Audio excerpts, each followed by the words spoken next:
Berlatar di Kansas tahun 1874, kisah diawali dengan memperkenalkan seorang mahasiswa Harvard bernama William yang memutuskan untuk berpetualang mencari jati diri dengan pergi ke sebuah desa terpencil yang mayoritas penduduknya bekerja sebagai pemburu bison atau sejenis binatang yang mirip kerbau tapi berbulu.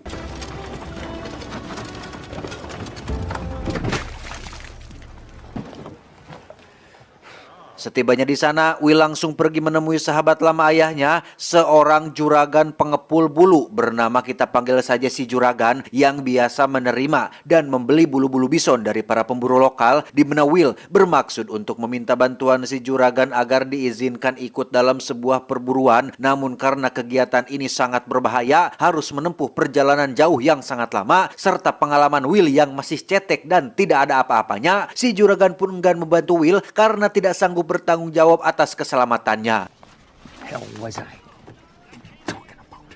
Tepat saat Will baru keluar dari sana, ia tak sengaja bertemu dengan salah satu pemburu bernama Miller. Ini cucungiknya yang terlihat baru saja selesai menjual hasil buruannya, di mana Will yang sudah jauh-jauh datang ke tempat ini pun tentu tidak ingin perjalanannya sia-sia, sehingga ia nekat mengikuti Miller sampai ke bar hanya untuk mendapatkan kesempatan memiliki pengalaman baru.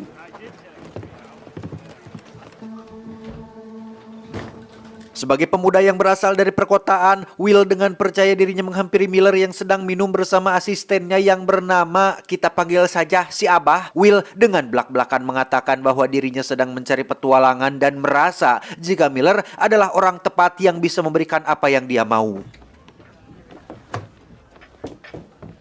Melihat semangat Will yang tinggi sekaligus bekal uang yang pastinya tidak sedikit untuk bisa sampai ke tempat ini, Miller pun mencoba memanfaatkan kesempatan dalam kesempitan dengan meminta uang sebesar $500 kepada Will apabila dia ingin ikut dalam perburuan bersamanya. Bukan tanpa alasan, $500 itu katanya akan Miller gunakan untuk membeli kereta kuda, perbekalan, dan satu orang pengupas kulit yang cukup ahli, di mana lokasi yang akan mereka datangi jaraknya sangat-sangat jauh dan sangat melelahkan, sehingga diperlukan persiapan yang matang apabila Will benar-benar ingin ikut dalam perburuan ini.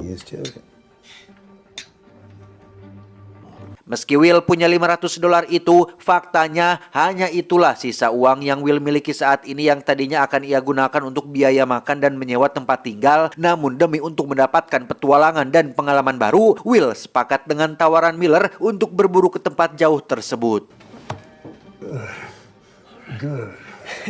Dan inilah Fred, sang ahli pengupas kulit bison yang akan bergabung dalam kelompok di mana mereka berempat, yaitu Miller, si Abah, Will, dan Fred akan pergi ke suatu lokasi yang terdapat banyak sekali gerombolan bisonnya tapi jarang dijamah oleh para pemburu lain. Alasannya karena lokasi tersebut katanya teramat sangat jauh yang bisa menghabiskan waktu berbulan-bulan untuk bisa sampai di sana. Namun dengan modal $500 yang Will miliki, mereka akan punya cukup persiapan untuk pulang dan pergi meski dengan resiko yang cukup tinggi.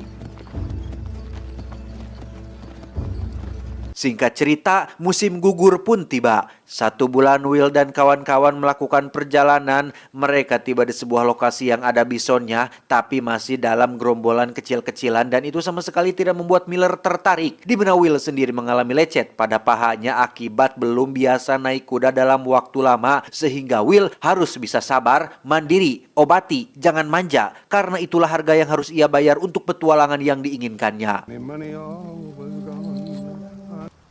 What you got there, saddle rot.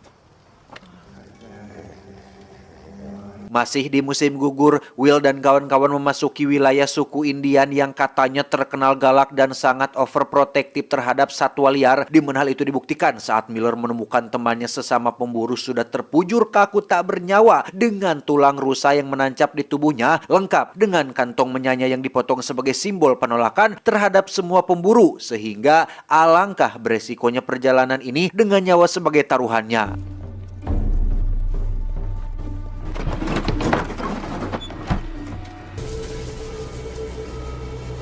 Tak lama, muncullah seorang musafir wanita dan anaknya yang masih kecil mengaku tersesat dan kehausan di tengah tanah gersang yang minim klorofil, yang mana di sini Will akhirnya akan diperlihatkan watak asli dari seorang Miller yang ternyata sentimental ketika ia melarang Will memberikan air minum kepada orang tak dikenal dengan alasan yang tidak masuk akil. We need water. Below ourselves. Get your hands off that rifle. Miller nampaknya lebih peduli pada kudanya ketimbang ibu dan anak yang membutuhkan, di mana Will sendiri mulai merasa kehausan dan tidak diperbolehkan istirahat lama-lama sampai mereka keluar dari wilayah suku Indian ini.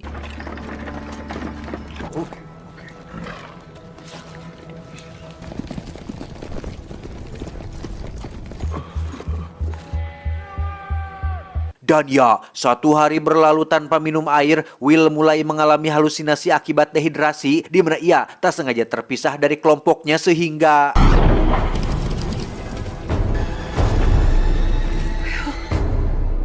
Beberapa bulan berlalu, mereka akhirnya tiba di dataran tinggi dengan Will yang tidak perlu khawatir lagi soal air bersih. Namun rintangan nampaknya tidak pernah selesai ketika ia dan Fred harus mendorong kereta kuda yang kesulitan bergerak akibat trek yang cukup menanjak.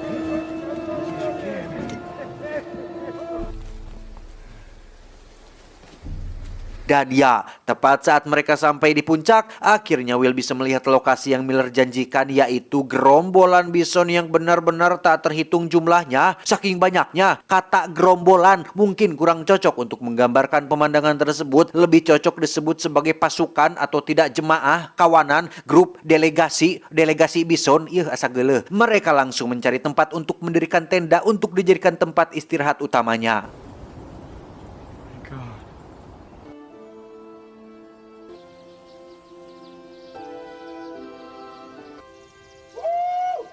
Saat sedang istirahat bersama itulah, Fred si pengupas kulit juga akhirnya menunjukkan watak aslinya yang ternyata banyak omong dan terkesan ofensif atau menyinggung. Ketika Fred mengatakan jika si Abah sudah terlalu uzur untuk pekerjaan semacam ini, takutnya mati di perjalanan, Fred malas untuk menguburkan. Maksud hati ingin Fred bercanda, tapi di tengah situasi seperti ini, seharusnya ia bisa lebih menghargai sesama, bukannya menyulut emosi dengan kata-kata yang tidak berguna.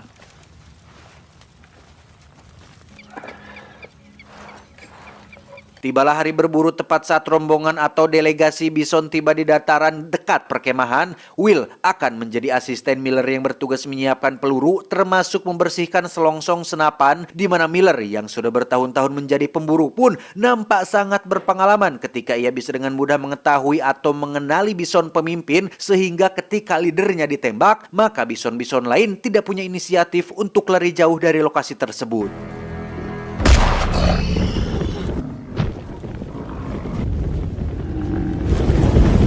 Will pun disuruh lari ke tenda untuk mengambil seember air untuk membersihkan selongsong senapan. Yang alangkah terkejutnya Will saat kembali ke lokasi tepat saat Miller sudah berhasil membunuh belasan bahkan mungkin puluhan bison yang pemandangan tersebut lebih mirip seperti pembantaian yang sangat kejam.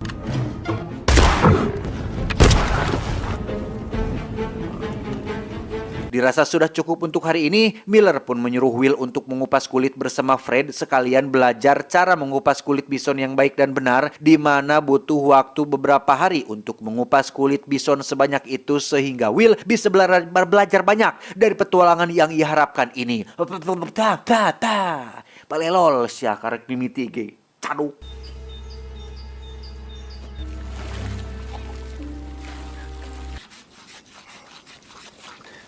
Beberapa hari berlalu setelah Fred dan Will selesai menguliti semua bison, mereka terlihat berkumpul di depan api unggun sambil makan daging bison yang selama berhari-hari ini sudah menjadi makanan utama yang mereka konsumsi, di mana Will yang sudah bosan dan segera ingin pulang pun cukup penasaran kenapa Miller tak kunjung bergerak untuk pulang kembali ke desa, padahal kulit bison yang mereka dapatkan sudah lebih dari cukup untuk menghasilkan keuntungan. Namun karena tidak punya nyali untuk bertanya langsung, Will memilih untuk bungkam menahan rasa penasarannya tersebut. Keesokan harinya, Miller terlihat sudah berada di posisi membidik gerombolan bison yang masih tersisa sangat banyak, di mana rasa penasaran Will akhirnya terpuaskan ketika Fred yang polontong dengan begitu santainya bertanya kenapa Miller masih menembaki bison-bison ini padahal kulit bison yang mereka dapatkan sudah cukup banyak dan cukup untuk menutupi modal termasuk mengambil keuntungan, di mana Miller menjawab bahwa bermil-mil berbulan-bulan kita melakukan perjalanan, alangkah sia-sianya jika kita tidak memaksimalkan kesempatan jauh-jauh datang ke tempat ini untuk hasil yang seperti biasanya. Oh tidak Holidin, aku akan membunuh semua bison yang ada dan kau dibayar untuk menguliti mereka. Paham Ilaing?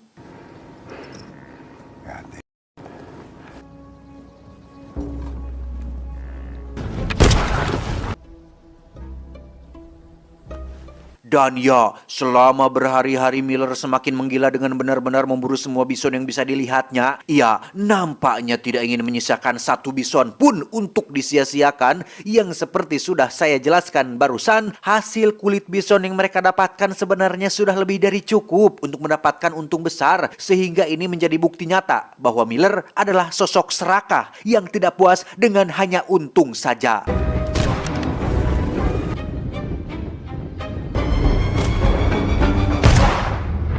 2 minggu berlalu sejak mereka tiba di tempat ini dan Miller masih saja tidak ada niatan untuk pulang, sehingga di tengah kelelahan dan kebosanan mereka memakan daging bison hampir setiap hari. Fred yang sudah muak pun akhirnya komplain dengan mengatakan bahwa musim dingin akan segera datang. Kita mau tidak mau harus segera pulang. Dan apa tanggapan Miller? Now, come back in the spring and pack out the rest.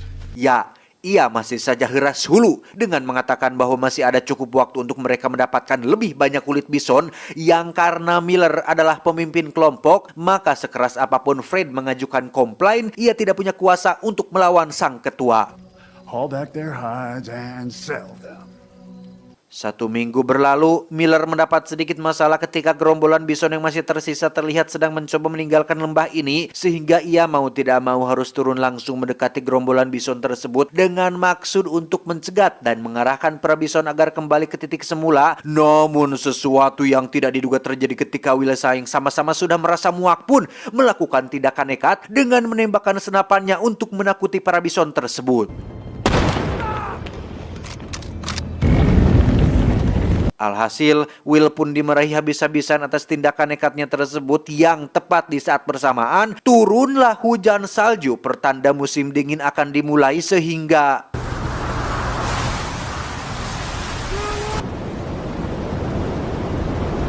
tanpa tempat berteduh dan jarak ke pemukiman yang teramat sangat jauh, mereka harus kedinginan di tengah musim dingin yang akan berlangsung sekitar 6-8 bulan lamanya. Jalanan tertutup salju, sungai membeku, makanan sulit didapatkan. Inilah harga yang harus Miller bayar atas keserakahannya. Dan jangan kira ini masalah enteng bro, karena ingat, mereka berada di tahun 1800-an, belum ada alat komunikasi, belum ada kendaraan bermotor, belum ada tutorial di YouTube untuk bagaimana caranya survival di tengah musim dingin, sehingga dengan kata lain, mereka harus terjebak di tempat ini sampai musim dingin berakhir 8 bulan lagi.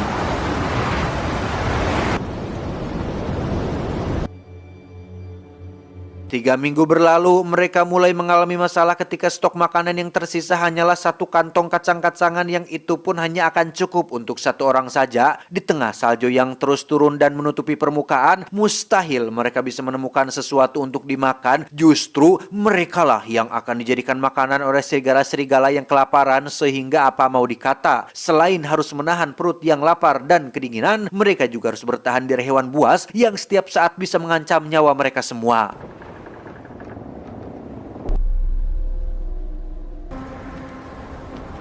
5 bulan berlalu dan mereka berhasil bertahan hidup dengan memanfaatkan kayu bakar dan daging bison yang di freezer secara alami, di mana Fred mulai kehilangan akal sehatnya ketika ia menuduh si Abah akan membunuhnya menggunakan racun serigala, sehingga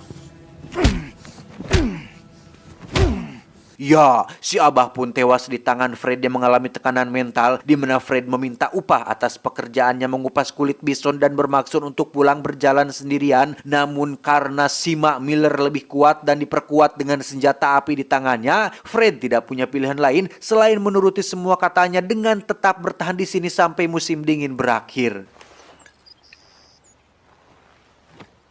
Singkat cerita, musim semi pun tiba. Miller, Will, dan Fred akhirnya bisa melakukan perjalanan pulang dengan membawa hasil buruan terbesar yang pernah dilakukan dengan jumlah kulit bison yang mungkin tidak pernah didapatkan oleh pemburu manapun. Yang karena harga per kulit bisonnya sedang tinggi-tingginya, maka Miller sudah tidak sabar ingin secepatnya sampai di desa untuk menjual semua hasil buruannya kepada si juragan.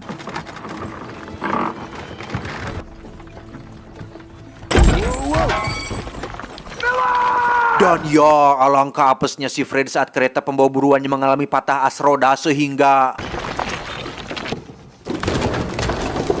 Karena lokasi jatuhnya Fred tidak jauh dari desa mereka, Miller dan Will pun langsung pulang untuk menemui si juragan dengan maksud akan kembali lagi dengan membawa kereta kuda yang baru. Yang setibanya di sana, alangkah bingungnya mereka berdua saat menemukan tempat usaha si juragan yang sudah sangat sepi tanpa ada satu orang pun. Yang setelah berkeliling desa, akhirnya Miller menemukan si juragan sedang nyempot di juru kamarnya dan...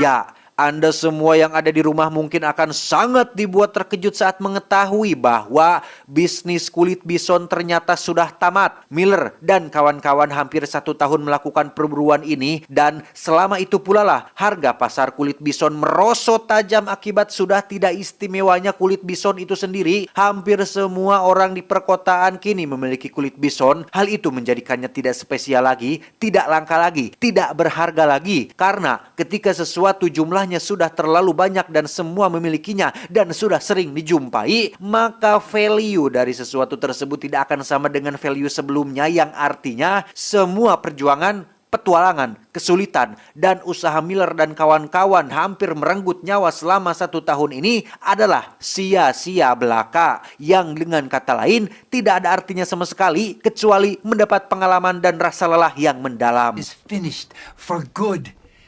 You're finished. Jika saja Miller tidak serakah, bisa menahan hawa nafsunya untuk membawa hasil buruan secukupnya sebelum musim dingin, mungkin harga pasar masih stabil. Miller masih bisa untung besar sebelum harganya merosot tajam, tapi apa mau dikata, inilah yang dinamakan dengan peribahasa ingin ngarau kusiku, yang artinya serakah, mau untung malah buntung. Said, up in the mountains. You don't listen to me, do you? Pada akhirnya, Miller pun kembali ke jurang dan berhasil membawa seluruh hasil buruan untuk dibawa ke desa, bukan untuk dijual, tapi untuk dibakar bersama dengan stok bulu bison yang ada di tempat si juragan. Hal itu ia lakukan untuk melampiaskan kekesalan dan kekecewaan atas nasib buruk yang dialaminya. 2 bulan kemudian, ada kabar beredar bahwa berita tentang anjloknya harga kulit bison ternyata adalah hoaks, yang akibat belum adanya media informasi yang mudah seperti sekarang, cukup sulit untuk memastikan kebenaran akan suatu berita, sehingga lagi-lagi Miller harus kecewa untuk yang kedua kalinya. Walah. And you lost your tail just like I told you would. Dan ini hanya karangan saya saja, karena sepertinya akan lucu saja gitu apabila itu benar-benar terjadi. Si Miller sudah terlanjur membakar semua kulitnya, tahu-taunya cuma berita palsu, kan amsyong. Terakhir, film ini ditujukan untuk almarhum para bison yang sudah meninggal dunia, bahwa tahun 1860 diperkirakan ada sekitar 60 juta bison berkeliaran di Amerika Barat. 2 dekade kemudian berkurang menjadi sekitar 300-an. Bayangkan, dari 60 juta ekor jadi 300 ekor. Dahsyat nggak tuh para pemburu waktu itu? Dan saat ini, hari ini, ada sekitar 30.000 bison di Amerika Utara, di mana peningkatan tersebut tidak lepas dari campur tangan suku asli Amerika yang membantu melestarikan populasi bison, dan itu dianggap sebagai salah satu kisah pelestarian terbesar dalam sejarah. Tamat, ending yang cukup memundingkan. Pesan yang bisa kita ambil dari film ini adalah yang lebih baik itu tidak pernah benar-benar ada. Manusia terlalu serakah untuk mencari yang lebih, padahal mensyukuri apa yang ada jauh lebih baik ketimbang menginginkan yang lebih. Ingat, perut orang serakah layaknya tak punya dasar yang tak akan pernah puas. Saya John, mewakili direksi yang bertugas, mengucapkan terima kasih dan sampai jumpa di video selanjutnya. Adios. Daki basah, kasir Yuli Mart. Cuau.